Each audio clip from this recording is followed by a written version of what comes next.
जय सिया राम। वो दौर जब दुनिया की चमक धमक अचानक एक भयानक अंधेरे में डूब गई। इंसानों की हंसी, शहरों की रौनक और जिंदगी का हर रंग एक खतरनाक वायरस की चपेट में आ चुका था। ये वायरस कोई आम बीमारी नहीं, ये इंसानों को पलक झपकते डरावने ज़ॉम्बी में बदल देता था। ये ज़ॉम्बी इतने तेज थे कि हवा से बातें करते और इतने चालाक कि इंसानों को उनकी जाल में फंसा लेते थे। इस तबाही ने दुनिया को एक सुनसान कब्रिस्तान बना दिया, जहां जिंदगी की जगह सिर्फ मौत का साया बचा था। इसी खौफनाक दुनिया में एक लड़की एबिगेल अपनी जिंदगी की जंग लड़ रही थी। छोटी सी उम्र में उसने अपनी आंखों के सामने अपने माँ और भाई को खो दिया था। दुख, डर और अकेलापन उसके दिल में बस चुके थे, लेकिन उसने हार नहीं मानी। एबिगेल का दिल अब भी एक सपने को थामे था, एक ऐसी जगह की तलाश जहां इंसान सुरक्षित हो, जहां हंसी हो और जहां वो फिर से अपनी जिंदगी जी सके। उसके साथ था जैक, एक ऐसा शख्स जिसने उसे ना सिर्फ ज़ॉम्बी से लड़ना सिखाया बल्कि उसे अपने बच्चे की तरह पाला। जैक का चेहरा सख्त था, लेकिन उसका दिल अपनी बच्चे समान एबिगेल के लिए धड़कता था। वो दुनिया से तंग आ चुका था, लेकिन एबिगेल के लिए वो हर खतरे से टकराने को तैयार था। इस टूटी फूटी दुनिया में जहां हर कदम पर मौत दबे पांव पीछा करती थी, एबिगेल और जैक की कहानी शुरू होती है। एक ऐसी कहानी जहां हिम्मत, उम्मीद और इंसानियत की आखिरी चिंगारी बाकी थी। कहानी की शुरुआत होती है एक बच्चे से जो अपने कमरे में बैठकर टीवी पर कार्टून देख रहा था। अचानक टीवी का सिग्नल गायब हो जाता है और स्क्रीन पर इमरजेंसी खबरें चलने लगती हैं। ये खबरें उस बच्चे की मुस्कान छीन लेती हैं। टीवी पर बताया जाता है कि एक जानलेवा वायरस पूरी दुनिया में फैल चुका है, जिससे लोग चंद मिनटों में डरावने ज़ॉम्बी बन जाते हैं। ये वायरस इतनी तेजी से फैल रहा है कि सारी दुनिया इसकी चपेट में आ चुकी है। खबर में कहा जाता है कि जो भी ये सुन रहा है वो जल्दी से अपने लिए कोई सुरक्षित जगह ढूंढ ले। वो ये सब देख ही रहा होता है कि तभी ऊपर के कमरे से अजीब सी आवाज़ें सुनाई देने लगती हैं। वो आवाज़ें सुनकर उनका दिल धक धक करने लगता है। वो धीरे धीरे ऊपर जाता है तो उसे पता चलता है कि उसकी बड़ी बहन का शरारती मजाक था। फिर दोनों भाई बहन अपनी माँ के कमरे की तरफ जाते हैं और देखते हैं उनकी माँ बहुत परेशान है। वो अपने पति को फ़ोन करके इस मुसीबत के बारे में बताती है। उसका पति, जो कि एक पायलट है, अपने बीवी और बच्चों को बताता है कि हर तरफ ये वायरस तेजी से फैल रहा है। तुम लोग घर पर मेरा इंतजार ना करो, जल्दी इस शहर से किसी तरह निकल जाओ। वो अपने बच्चों से कहता है, डरो मत, तुम्हें कुछ नहीं होगा, तुम्हारी माँ तुम्हें किसी सुरक्षित ठिकाने पर ले जाएगी। वो अपने हाथ में पहना हुआ लकी ब्रेसलेट दिखाता है जो उसे उसकी बेटी एबिगेल ने दिया था। ये देखकर एबिगेल का चेहरा खिल उठता है। इधर उनकी माँ जल्दी जल्दी सामान बटोर रही थी, तभी बाहर से चीख पुकार की आवाज़ सुनाई देती है। वो तुरंत अपने बच्चों को लेकर घर से बाहर निकल पड़ती है। जैसे ही वो कार में बैठने को होते हैं, अचानक एक ज़ॉम्बी उनकी माँ पर झपट पड़ता है। डर के मारे एबिगेल कार के नीचे छुप जाती है और अपनी आंखों के सामने अपनी माँ और अपने छोटे भाई को ज़ॉम्बी के हाथों मरते देखती है। वो ज़ॉम्बी एबिगेल को देख नहीं पाता और वहां से चला आता है। एबिगेल डर से थर थर कांप रही थी। तभी वो देखती है कि उनकी माँ भी ज़ॉम्बी बन चुकी है। उसकी माँ उसे देखकर उसकी ओर बढ़ने लगती है। इससे पहले कि वो अपनी बेटी को मार डाले, एक अंकल फरिश्ते की तरह आकर एबिगेल की माँ को ख़त्म कर देते हैं और उससे बचा लेते हैं। थोड़ी देर बाद वो देखते हैं एबिगेल का छोटा भाई भी ज़ॉम्बी बनने वाला था। वो अंकल एबिगेल से कान बंद करने को कहते हैं और उसके ज़ॉम्बी बने भाई को गोली मार देते हैं। इसके बाद कहानी 10 साल आगे बढ़ती है। ज़ॉम्बी वायरस की वजह से इंसानी बस्तियां पूरी तरह तबाह हो चुकी हैं। पहले चमकते शहर अब सुनसान पड़े हैं। सारे इंसान या तो मर चुके हैं या ज़ॉम्बी बनकर इधर उधर भटक रहे हैं। अब सिर्फ 2 लोग ही जिंदा बचे हैं। वो छोटी सी एबिगेल, जिसे उस अंकल ने बचाया था, अब जवान हो चुकी है। उस दिन से लेकर अब तक एबिगेल अंकल जैक की ही देखरेख में पली बड़ी है। जैक ने उसे ज़ॉम्बी से लड़ना सिखाया है। अगर उस दिन जैक ना आते तो एबिगेल कब की मर चुकी होती। इसीलिए एबिगेल उन्हें अपने पिता की तरह मानती है। जंगल में इतने साल रहने के बाद एबिगेल को बहुत अकेलापन महसूस होता है।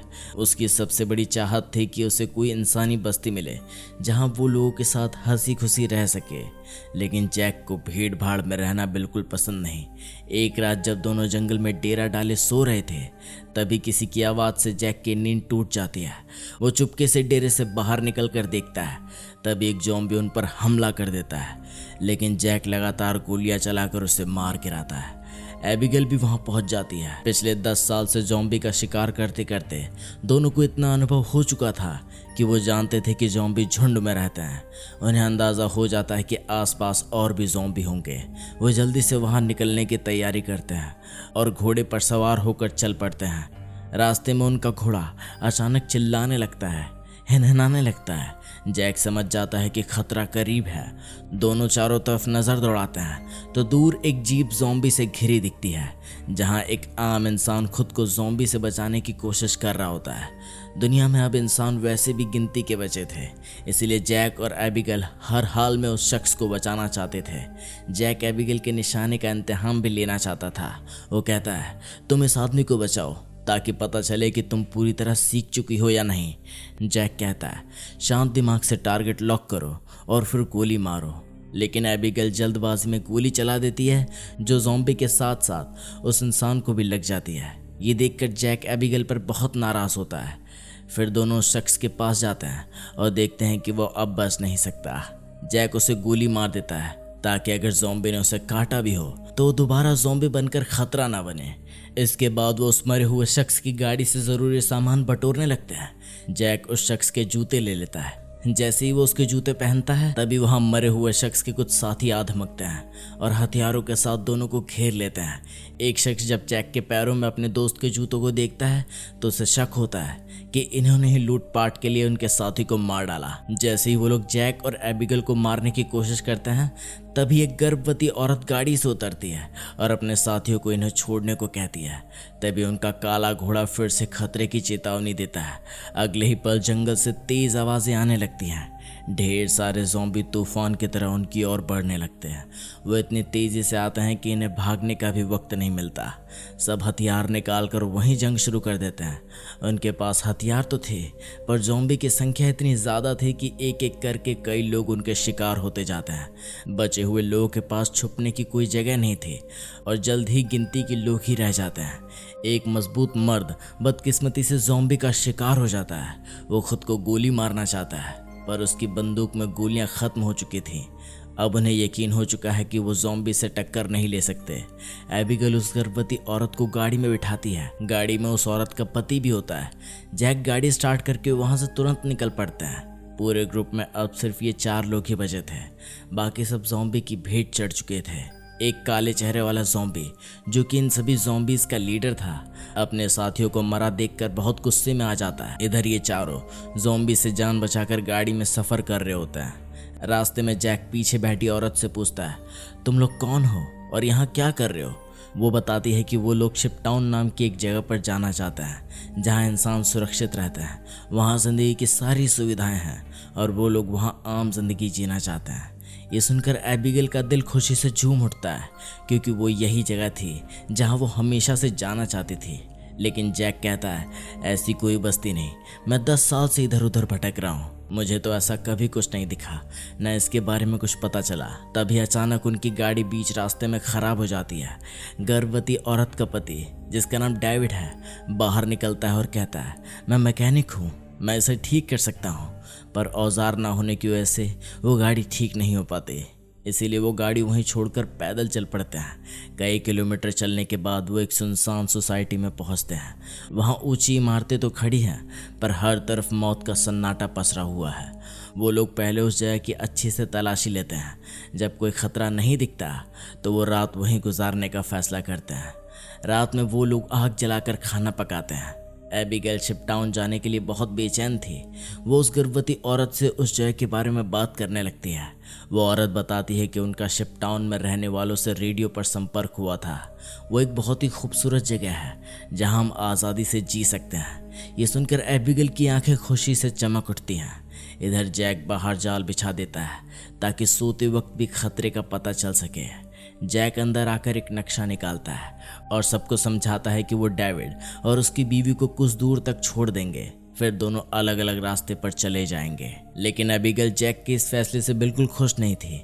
वो जैक के पास जाकर उससे बहस करती है कि डेविड अपनी गर्भवती बीवी को अकेले उस जगह तक सुरक्षित नहीं पहुंचा पाएगा, हमें उनके साथ चलना चाहिए। जैक कहता है, हमें दिमाग से काम लेना होगा। देखो, जहाँ लोग ज़्यादा होते हैं वहाँ खतरा भी उतना ही बड़ा होता है। लेकिन एबिगेल जैक के इस फैसले से नाराज होकर चली जाती है। दोनों को ये नहीं पता था कि वो काले चेहरे वाला ज़ॉम्बी उनकी गाड़ी को सूंघते सूंघते वहां तक पहुंच चुका था। अगली सुबह एबिगेल छत पर बैठकर अपने बचपन की तस्वीरें देख रही होती है कि तभी नीचे पेड़ से सरसराहट की आवाज़ आती है। वो तुरंत समझ जाती है कि ज़ॉम्बी अंदर घुस आए हैं। वो सबको चेतावनी देने के लिए नीचे की तरफ भागती है। तभी रास्ते में एक ज़ॉम्बी उसके पीछे पड़ जाता है। एबिगेल खुद को बचाते हुए सीढ़ियों पर चढ़ने लगती है और पीछा करने वाले ज़ॉम्बी को धक्का देकर नीचे गिरा देती है। लेकिन इस चक्कर में उसका अपना बैलेंस भी बिगड़ जाता है और वो गिरने ही वाली होती है कि तभी जैक उसी वक्त उसे आकर बचा लेता है। थोड़ी देर बाद वो काले चेहरे वाला ज़ॉम्बी अपने साथियों के साथ वहाँ पहुँच जाता है, क्योंकि उसे पता चल चुका था कि उसका साथी कहाँ मारा गया है। लेकिन वो लोग पहले से बिछाए जाल में फंस जाते हैं, जिसमें ढेर सारे ज़ॉम्बी मारे जाते हैं। जैक धमाके की आवाज़ सुनकर समझ जाता है कि ज़ॉम्बी का झुंड उस जगह तक पहुंच गया जहां वो लोग कल रात ठहरे थे। ज़ॉम्बी अभी भी उनका पीछा कर रहे थे, लेकिन अच्छी बात यह थी कि वो लोग उस जगह को छोड़कर आगे निकल चुके थे। तभी रास्ते में एबिगेल को याद आता है कि थोड़ी दूर पर एक छोटा सा हवाई अड्डा है जहां उसके पिता काम किया करते थे। शायद वहां कोई हवाई जहाज़ बचा हो जिससे वो आसानी से शिप टाउन पहुंच सकते हैं। लेकिन जैक कहता है अगर हम एयरपोर्ट गए तो वो खुली जगह है, अगर वहाँ ज़ॉम्बी ने घेर लिया तो हमारी जान बचने का कोई रास्ता नहीं होगा, और ये भी मुश्किल ही है कि हमें वहाँ कोई हवाई जहाज़ मिल जाए। लेकिन एबिगेल के बार बार जिद करने पर जैक वहाँ जाने के लिए राज़ी हो जाता है। फिर वो लोग एयरपोर्ट पहुँच जाते हैं, लेकिन वहाँ कोई हवाई जहाज़ नहीं दिखता। जैक कहता है देखा, मैंने कहा था ना यहाँ कोई हवाई जहाज़ नहीं मिलेगा। लेकिन जब वो लोग एक छोटे से गराज में पहुँचते हैं तो गराज का दरवाज़ा खोलते ही खुशकिस्मती से उन्हें एक छोटा सा हवाई जहाज़ मिल जाता है। ये देखकर सबके चेहरे खिल उठते हैं, क्योंकि अब शिप टाउन तक पहुँचना आसान हो गया था। लेकिन वह हवाई जहाज़ काफ़ी वक्त से इस्तेमाल नहीं हुआ था। डेविड कहता है इसे ठीक करने की ज़रूरत है, इसे थोड़ी मरम्मत की ज़रूरत है, ज़्यादा वक्त नहीं लगेगा, मैं 10-15 मिनट में इसे ठीक कर दूंगा। जब डेविड हवाई जहाज़ को ठीक करने में जुटा होता है तब जैक और एबिगेल एयरपोर्ट में कुछ काम की चीज़ें तलाशने लगते हैं। तभी डेविड दूरबीन से देखता है कि दूर से ढेर सारे ज़ॉम्बी तेज़ी से उनकी ओर बढ़ रहे हैं। वो तुरंत दौड़कर जैक और एबिगेल को तुरंत चेतावनी देता है कि हमें जल्दी से हवाई जहाज़ स्टार्ट करना होगा, वरना ज़ॉम्बी यहाँ पहुँचकर हमें मार डालेंगे। एबिगेल तेज़ी से पायलट की सीट पर बैठ जाती है, वहाँ रखी किताबों को पढ़ने लगती है। उसके पिता पायलट थे, इसीलिए उसने उनसे हवाई जहाज़ चलाने की थोड़ी बहुत जानकारी सीख ली थी। इधर जैक ज़ॉम्बी को गोली मारकर रोकने की कोशिश करता है। एबिगेल किसी तरह हवाई जहाज़ स्टार्ट कर लेती है, लेकिन तब तक काफ़ी देर हो चुकी थी। ढेर सारे ज़ॉम्बी रनवे पर पहुंच चुके थे। उनकी रफ्तार इतनी तेज़ थी कि एक ज़ॉम्बी हवाई जहाज़ के दरवाजे तक पहुंच जाता है, लेकिन जैक उसे गोली मारकर हवाई जहाज़ को बचा लेता है। एबिगेल जहाज़ के कंट्रोल समझ जाती है और आखिरकार वो लोग हवाई जहाज़ को टेक ऑफ कर लेते हैं। हवाई जहाज़ में बैठे सब लोग बहुत खुश होते हैं, क्योंकि वो जल्द ही शिप टाउन पहुँच जाएंगे। लेकिन ये खुशी ज़्यादा देर नहीं टिकती। थोड़ा आगे जाने पर हवाई जहाज़ के इंजन से धुआं निकलने लगता है। वो जहाज़ 10 साल से हवा में नहीं उड़ा था, इसीलिए उसका इंजन फट जाता है और आग फेंकने लगता है और जहाज़ नीचे की तरफ गिरने लगता है। जैक समझदारी से काम लेते हुए जहाज़ को एक पेड़ में क्रैश लैंड करवाता है। इससे इन्हें थोड़ी बहुत चोटें तो आती हैं, लेकिन उनकी जान बच जाती है और खुशकिस्मती इनकी थी कि जहाज़ फटा नहीं।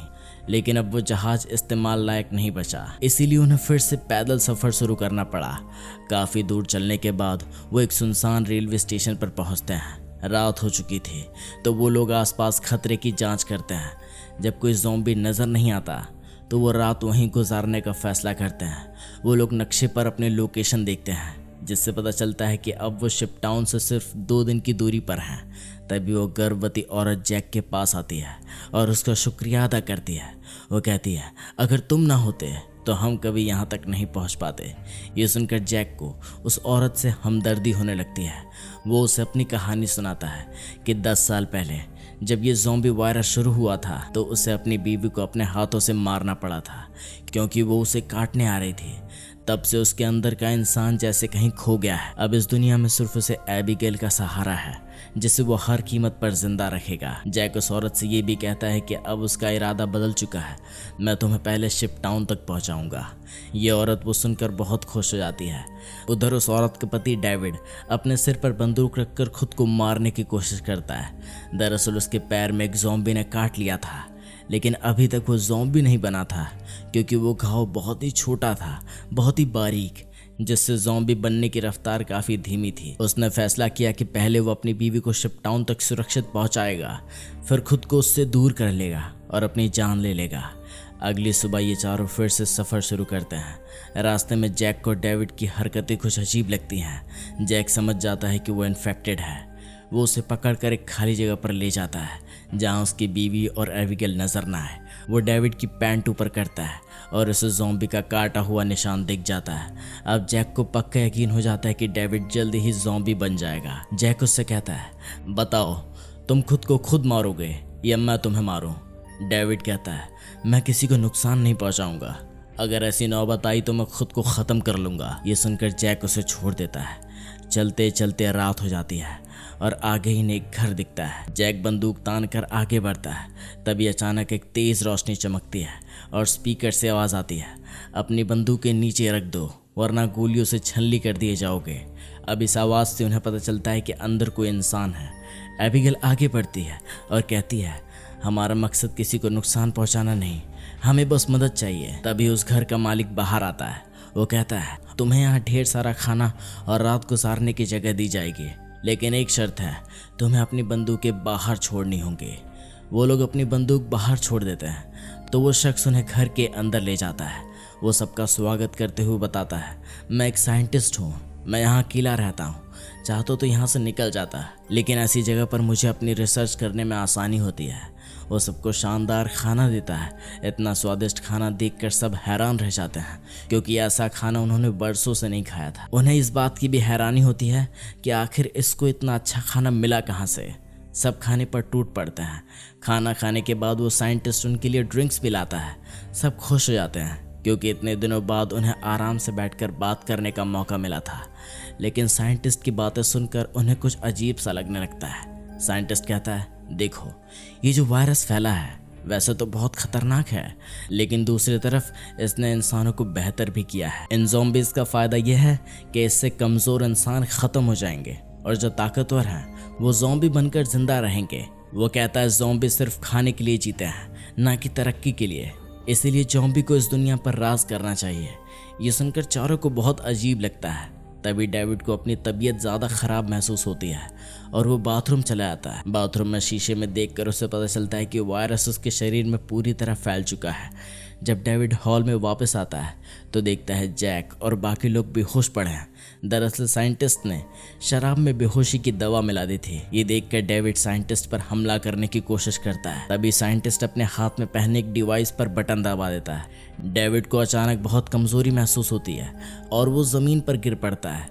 साइंटिस्ट कहता है, इस डिवाइस को मैंने सालों की मेहनत से बनाया है, इसके ज़रिए मैं दुनिया के किसी भी कोने में जा सकता हूँ और ये ज़ॉम्बी मेरा कुछ नहीं बिगाड़ सकते।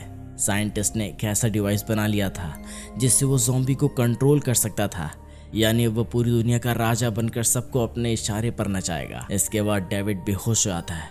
जब डेविड को दोबारा होश आता है तो वो देखता है कि उसे और उसके साथियों को रस्सियों से बांध दिया गया था। अब साइंटिस्ट उन चारों का प्रयोग करने वाला था। ये सब करने के बाद साइंटिस्ट कहता है, क्या तुम लोग मेरी बीवी से मिलना चाहोगे?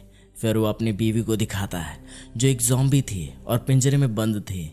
साइंटिस्ट उसे इंसानों का शिकार खिलाता था।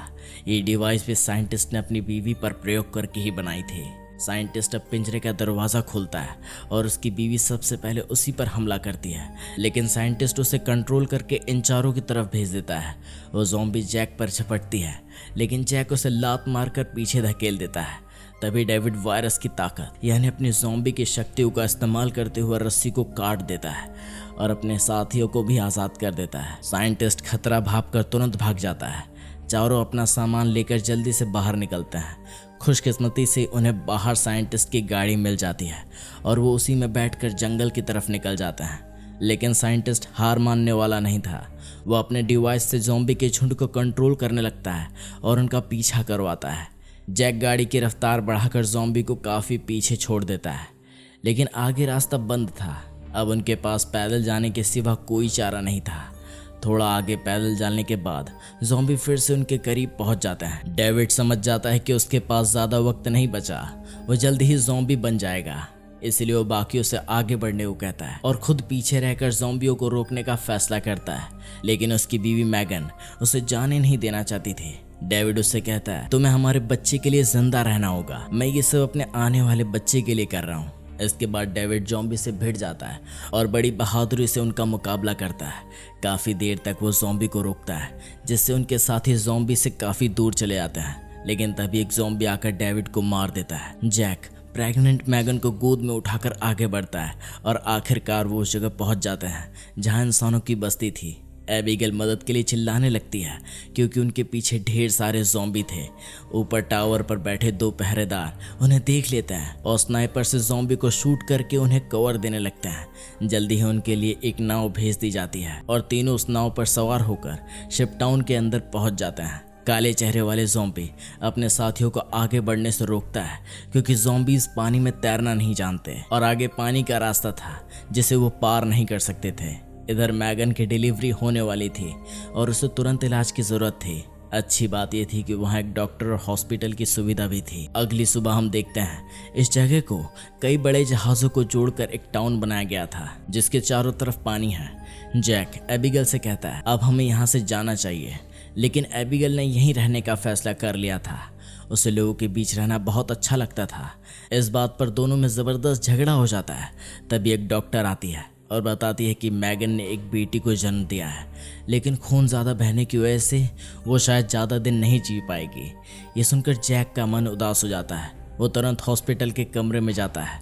मैगन बहुत कमज़ोर हो चुकी थी और अपनी बेटी को जैक के हवाले करना चाहती थी। वो चाहती थी कि उसकी बेटी भी एबिगेल की तरह बड़ी हो। जैक को अपनी मरी हुई बीवी की याद आती है और वो मैगन की बेटी को अपने पास रखने को तैयार हो जाता है। उधर एबिगेल एक हैंडसम लड़के के साथ मज़े कर रही होती है। उसने कभी नहीं सोचा था कि इतने सारे लोग एक साथ बैठकर शराब पी सकते हैं, इतने अच्छे अच्छे म्यूजिक पर जमकर नाच और गा सकते हैं। इन सब से उसका यहाँ रुकने का इरादा और ज़्यादा पक्का हो जाता है। थोड़ी देर बाद एबिगेल उस लड़के को चुपके से एक कैबिन में जाते हुए देखती है। ये देखकर वो भी अंदर चली जाती है। वहाँ पहुंचकर वो देखती है ये कैबिन तारों और बमों से भरा हुआ था। वहाँ एक वायरलेस स्विच भी लटका हुआ था। जैसे ही वो उस स्विच को छूती है तभी वो लड़का भाग कर आता है और उसे बताता है कि उन्होंने शिप टाउन के नीचे बम लगाए हैं। अगर ये जगह कभी खतरे में पड़ी तो वो लोग उस सीक्रेट रास्ते से भाग जाएंगे और बाहर से इस जगह को उड़ा देंगे। लेकिन दोनों को बिल्कुल भी अंदाजा नहीं था कि ये दिन इतनी जल्दी आ जाएगा। वो साइंटिस्ट गुस्से में शिप टाउन तक पहुंच जाता है। वो देखता है कि इन लोगों ने उसके ढेर सारे ज़ॉम्बीज़ को मार डाला है जिनके सहारे वो दुनिया पर राज करना चाहता था। वो अपने कंट्रोल डिवाइस से उस काले चेहरे वाले ज़ॉम्बी जो कि ज़ॉम्बीज़ का लीडर था को अपने कब्जे में कर लेता है। साइंटिस्ट की मदद से अब पानी का रास्ता ज़ॉम्बी को नहीं रोक सकता था। ढेर सारे ज़ॉम्बी पानी के नीचे से उन जहाज़ों पर पहुंच जाते हैं और लोगों पर अचानक हमला कर देते हैं। इससे कई लोग मारे जाते हैं। बस्ती में हड़कंप मच जाता है। इधर जैक को भी पता चल जाता है कि ज़ॉम्बी ने हमला कर दिया है। उसे एबिगेल की चिंता होने लगती है और वो उसे ढूंढने निकल पड़ता है। वो ज़ॉम्बी को मारते हुए आगे बढ़ता है और आखिरकार एबिगेल को ढूंढ लेता है। दूसरी तरफ वो साइंटिस्ट भी जहाज पर पहुंच जाता है और एबिगेल को मुक्का मारकर नीचे गिरा देता है। ये देखकर जैक गुस्से में साइंटिस्ट की तरफ दौड़ता है। तभी एक ज़ॉम्बी बीच में आकर उसे धक्का देकर नीचे टैंक में फेंक देता है। साइंटिस्ट भी वहां पहुंच जाता है और जैक से बदला लेना चाहता है। वो जैक को लात मारकर गिरा देता है, लेकिन जैक को पता था कि साइंटिस्ट से सीधा लड़ना बेकार है। इसीलिए वो साइंटिस्ट पर हमला करके उसके हाथ में लगे डिवाइस को दीवार से मारकर तोड़ देता है। अब साइंटिस्ट के पास ज़ॉम्बीज़ को कंट्रोल करने की ताकत नहीं रहती। इसके बाद वो बूढ़ा साइंटिस्ट जल्दी ही ज़ॉम्बी का शिकार बन जाता है। अच्छी बात यह थी कि उस बस्ती में पहले से ही भागने का रास्ता बना हुआ था। कई बचे हुए लोग सुरंग के रास्ते नदी के दूसरे किनारे पर पहुंच जाते हैं। जहां वो बम चालू करने ही वाले होते हैं तो वह हैंडसम लड़का बटन नहीं दबाता क्योंकि एबिगेल अभी भी जहाज पर थी। जब जैक और एबिगेल बाहर की तरफ भागने लगता है, लेकिन पीछे से वो ज़ॉम्बी का राजा एबिगेल को पकड़ लेता है। तभी जैक तेजी से उस ज़ॉम्बी को लकड़ी से सिर पर मार देता है जिससे वो पीछे गिर जाता है। अचानक एबिगेल की नज़र गलती से उस ज़ॉम्बी राजा के हाथ में बंधे ब्रेसलेट पर पड़ती है। वो वही ब्रेसलेट था जो उसने बचपन में अपने हाथों से अपने पिता के लिए बनाया था। वो समझ जाती है कि ये ज़ॉम्बी उसका पिता है, लेकिन अब वो इंसान नहीं बल्कि ज़ॉम्बी बन चुका है। यहाँ जैक उसे हाथ पकड़कर जबरदस्ती खींचता है और भागने को कहता है। वह हैंडसम लड़का दोनों को भागता देखकर तुरंत वायरलेस रिमोट का बटन दबा देता है और पूरा शिप टाउन राख में बदल जाता है। हालांकि इनकी लड़ाई अभी खत्म नहीं हुई थी। बस्ती का सरदार अपनी गर्दन पकड़ कर आता है क्योंकि लड़ाई में उसे ज़ॉम्बी ने काट लिया था। वायरस के फैलने से पहले उस काले चेहरे वाले ज़ॉम्बी ने उस पर हमला कर दिया था। हैरानी की बात यह थी कि ज़ॉम्बी का राजा भी इस धमाके में बच गया था। जैक तुरंत दौड़कर उस ज़ॉम्बी राजा से भिड़ जाता है, लेकिन जैक उसके सामने कमज़ोर पड़ रहा था। इसीलिए एबिगेल ज़मीन से बंदूक उठाती है। वो जानती है कि सामने खड़ा ज़ॉम्बी राजा उसका पिता है, लेकिन वो जैक को मार रहा था जिसने उसे पाल पोस कर बड़ा किया था। इसीलिए एबिगेल बिना सोचे उस काले चेहरे वाले ज़ॉम्बी राजा को गोली मार देती है। अगर वो ऐसा ना करती तो वो ज़ॉम्बी राजा वहाँ मौजूद सबको मार डालता। इसके बाद जैक और एबिगेल गले मिलते हैं और बचे हुए लोग दूर समुद्र में एक सुनसान टापू की तरफ देखते हैं और वहाँ नई इंसानी बस्ती बसाने का फैसला करते हैं। इसी के साथ ये कहानी यहीं पर ख़त्म हो जाती है। दोस्तों, अगर आपको ये कहानी पसंद आई और मेरा मूवी एक्सप्लेनेशन भी अच्छा लगा तो प्लीज़ हमारे चैनल को सब्सक्राइब कीजिए, इस वीडियो को लाइक कीजिए। मिलता हूँ अगले वीडियो में, तब तक के लिए जय हिंद, वंदे मातरम, जय श्री राम।